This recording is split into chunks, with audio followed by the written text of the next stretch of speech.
अस्सलाम वालेकुम व्यूवर्स। उम्मीद करती हूँ हम सब खैरियत से होंगे।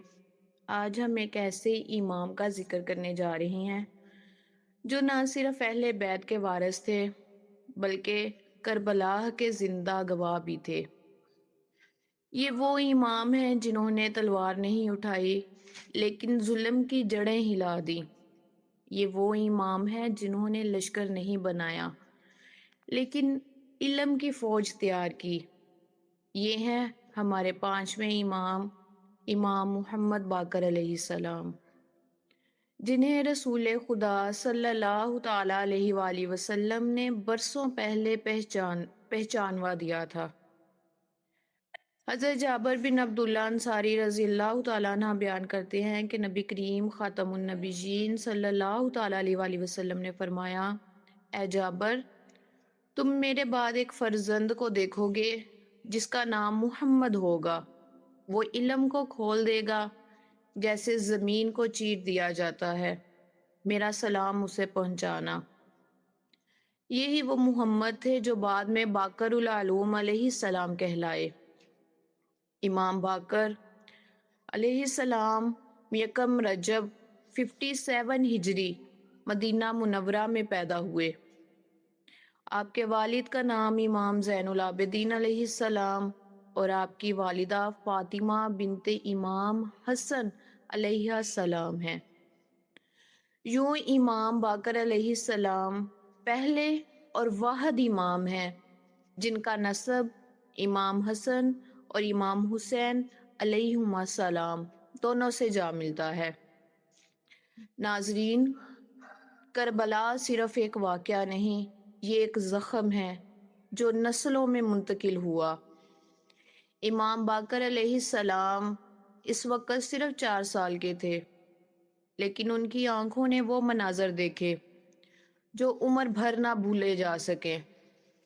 वो नन्ही आंखें हज़रत अली अकबर अलैहिस्सलाम की जुदाई देख रही थी, हज़रत अब्बास अलैहिस्सलाम की वफा का लाशा देख रही थी, हज़रत अली असगर अलैहिस्सलाम के खून को देख रही थी और आखिर में इमाम हुसैन अलैहिस्सलाम का आखिरी सजदा देख रही थी। यही वजह है कि इमाम बाकर अलैहिस्सलाम का इल्म सिर्फ अल्फाज नहीं, कुर्बानी की खुशबू रखता था। करबला के बाद असीर काफिला कूफा और शाम ले जाया गया। इमाम बाकर अलैहिस्सलाम ने तोको जंजीर देखे, यजीद का दरबार देखा और मजलूमों की बेबसी देखी। ये सब कुछ एक बच्चे के दिल में महफूज हो गया और यही महफूज दर्द बाद में इल्म बनकर फूटा। मदीना वापस आकर इमाम बाकर अलैहिस्सलाम की तरबियत हुई एक ऐसे इमाम के ज़ेरे साया जो खुद करबला का जिंदा नोहा थे। इमाम ज़ैनुल आबिदीन अलैहिस्सलाम ने सिखाया सब्र कैसे इबादत बनता है, दुआ कैसे इनकलाब बनती है, खामोशी में हक कैसे बोला जाता है। सहीफ़ा सजादिया इसी घर का फैज़ था। 96 हिजरी इमाम ज़ैनुल आबिदीन अलैहिस्सलाम की शहादत के बाद इमामत की जिम्मेदारी इमाम मुहम्मद बाकर अलैहिस्सलाम पर आ गई। ये वो दौर था, दीन में मिलावट हो चुकी थी, जाली हदीस आम थी, हुक्मरान खुद को खुदा समझने लगे थे। ऐसे वक्त में इमाम बाकर अलैहिस्सलाम ने फैसला किया, हम दीन को इल्म से बचाएंगे। नाजरीन, ये वो मुकाम है जहाँ इमाम बाकर अलैहिस्सलाम तारीख का रुख मोड़ देते हैं। मस्जिद नबवी सल्लल्लाहु ताला अलैहि वसल्लम एक बार फिर रसूलुल्लाह सल्लल्लाहु ताला अलैहि वसल्लम के इल्म से गूंजने लगी। इमाम अलैहिस्सलाम ने फरमाया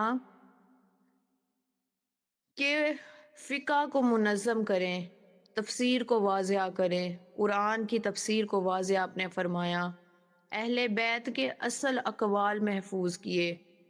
इल्म अब दरबार का ग़ुलाम नहीं रहा, सिक्का बंद मौलवियों का हथियार नहीं रहा, बल्कि अवाम तक पहुँचा। इमाम बाकर के शागिर्दों में زرارہ بن عین، محمد بن مسلم، ابو بصیر، جابر، جعفی، یہ لوگ ہزاروں احادیث کے راوی بنے، فقہ جعفریہ کی بنیاد بنے اور امام جعفر صادق علیہ السلام کے لیے زمین ہموار کی۔ حشام بن عبد الملک امام باقر علیہ السلام سے خوف زدہ تھا۔ اس نے سوچا اگر یہ علم پھیل گیا تو تخت گر جائے گا۔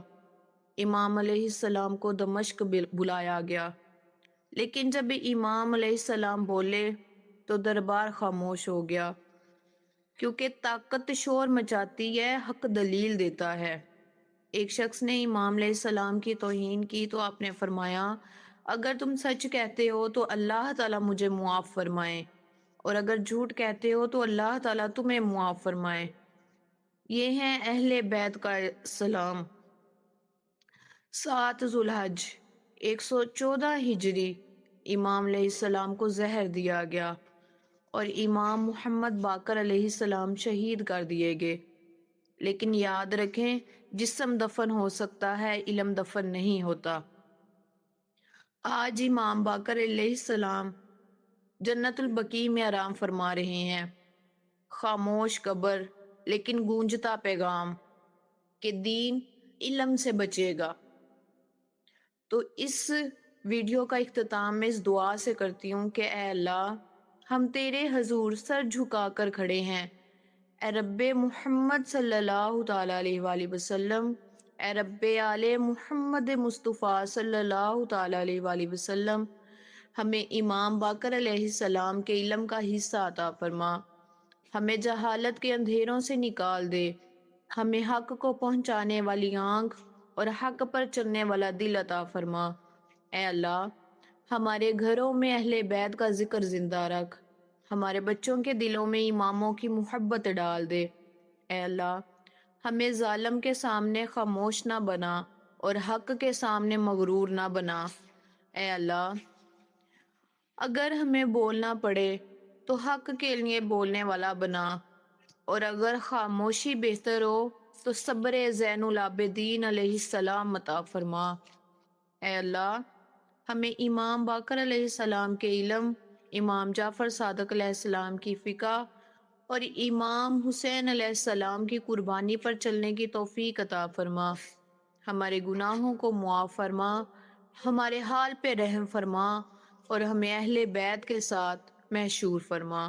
آمین یا رب العالمین، بحق محمد صلی اللہ تعالیٰ علیہ وآلہ وسلم۔